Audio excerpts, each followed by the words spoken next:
Hello and welcome back to Tuk-Tuk Travels.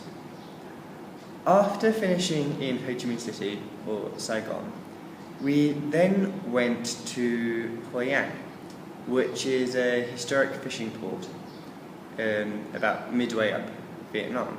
Now, originally established in about the 15th century, or the 16th century, as a well-known port, mainly frequented by the Dutch and the Portuguese, who would start their trading up with Japan and the rest of Southeast Asia. The port of Hoi An thrived up until the late 18th century, when, due to its small size, its position up from the mouth of the river, and the success with the French in the nearby town of Da Nang, the port basically sank into obscurity. This, however, meant that many of the old buildings and the architecture and things went unchanged for a good 200 years and survived the Vietnamese War largely, or basically fully, intact. Because it had no importance as a port, and it had no importance even in Vietnam at the time, I suppose, in a small community, it's left well for now. This has meant that many of the buildings and the architecture has survived for hundreds of years and provides some of the best large-scale examples of a historic port town in Vietnam, with the influences from the foreign traders, with the Chinese and Japanese architectural influences, as well as colonial-style buildings built by the Dutch and the Portuguese.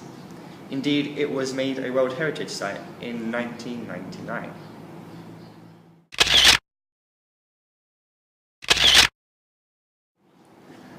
For our visit, we purchased a tourist ticket, which gave you 6 visits to any combination of buildings, temples, museums, or shows. We used these to look at about 2 temples, 2 houses, and a museum. We'd saved the other one to go to a show in the evening, but to be fair, you kind of turned up and it was outside, so you didn't really need a ticket. Oh well. But no, on the whole, it was very good. The 2 temples were enough. You'd basically seen the same thing, and living in Asia, I've seen many temples, and they begin to blend after a while. This is with Chinese though, so it was a bit different. But there. The houses, for one of them, the house itself was the focal point. It was very interesting, looking around, seeing the architectural styles and a lot of the furniture. It was owned by a Chinese merchant's family. The other house, the house itself wasn't interesting, save for a few pretty beams, nice carved ornate beams. But the history of the house was what drew you there. The current owner's grandfather had been one of the founding members of the local Communist Party, and the house was littered with memorabilia of his, photos throughout his life, books and journals and other artifacts he'd picked up in his career, which was really cool. And the current owner, his grandson, was more than happy to talk to you about a few things as well, which was nice.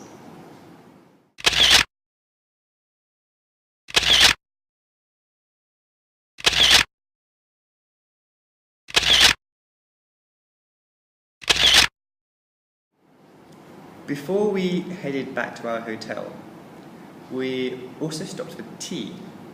Now, this tea house was run by a charity and completely staffed by either physically or mentally disabled people. And you could, but you didn't speak to the staff. It was all done through signs and little, actual signs that you held up and pointed to and things. So both the ordering and the consuming of your drinks was done in silence. And it was really lovely just to sit there. We had a table seat in the front of the building looking out on the road in absolute silence, trying all these different varieties of tea and just watching the world go by in a road that probably hasn't changed that much in the past 200 to 300 years. I mean, there are a few more motorbikes now than there probably were back then, but there's still people going by with their little pointy coolie hats, and it was really nice actually. One of the highlights of my day was that little tea house. Really good.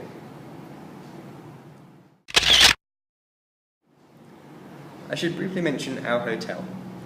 The hotel we had in Hoi An was our one little splurge luxury hotel.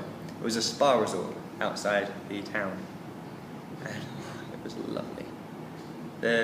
Free use of silk kimono dressing gowns, TV, free laptop.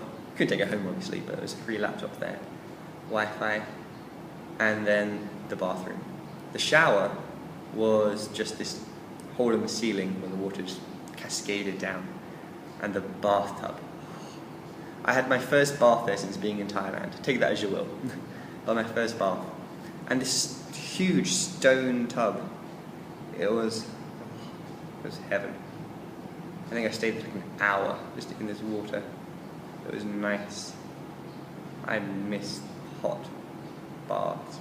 I miss hot showers as well half the time, but that's another story. So the following day we booked some bicycles that we're going to spend the day cycling around both the old town and outskirts. But we go down to pick them up and we're told a family's already taken them out. So we're like, oh well, that's a bit of bum luck. But the guy says, it's okay, we'll give you a lift to the beach and you spend the day at the beach. Which we quite readily agreed to. Got down to the beach and you can tell, had the weather been good, it would have been a lovely beach. Really long, covered in sand, and even grey and windy as it was, you could see for quite a distance. But so we had to walk up and down there for a while. That was nice, but I said, had it been a better day, it would have been really good. But anyway, we got back to our hotel and discovered that the bikes had been brought back.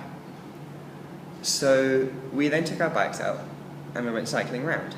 Now, Hoi An actually has a little cycle path, sort of, that you can go travel around, and we followed this. It takes you past a few local houses, through some rice paddies, and along the waterways and things. And it was a very nice cycle. At one point I was actually attacked by a bunch of children. They were literally jumping onto my bike and just sitting there, and people were pulling at me. It was all fun and games, but I was like, their mothers were giving me evils, quite serious evils, just watching me with their children cycling away. I was like, I didn't kidnap me, they kidnapped me. They kidnapped me. Nah. I got rid of them after a while. But yeah, the child snatcher. Nah.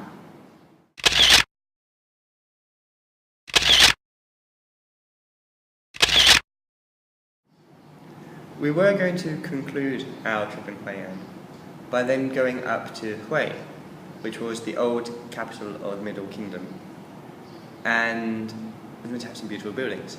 However, it was basically complete. 95% of it was destroyed in the Vietnamese War. To give them credit, to begin with, the Americans were completely against the idea of bombing the town and using much open fire to protect the historical significance that the town was. It had the palace, libraries. However, after basically months and months of guerrilla warfare and being completely picked off, they took decisive action, and the town and all its history was basically levelled. I said 95% was destroyed. But the good intentions were there, so I can't say too many bad things. But it's a shame. But so I said we were going to go there, but unfortunately the airport at Hue was closed. So we'd have to spend the day getting there, the time there, and then a day getting back to Da Nang to go on to Hanoi, or get the bus. And we just didn't have time to do this. It was a shame. So we decided we'd go straight to Hanoi and spend longer there, do a few more things. Spend longer in Ha Long Bay, maybe go for a few full day excursions around. Turned out this is actually quite a good idea, and we did spend much longer in Hanoi. But I should tell you all about that in the next video. So I hope you're enjoying these, and until then, goodbye.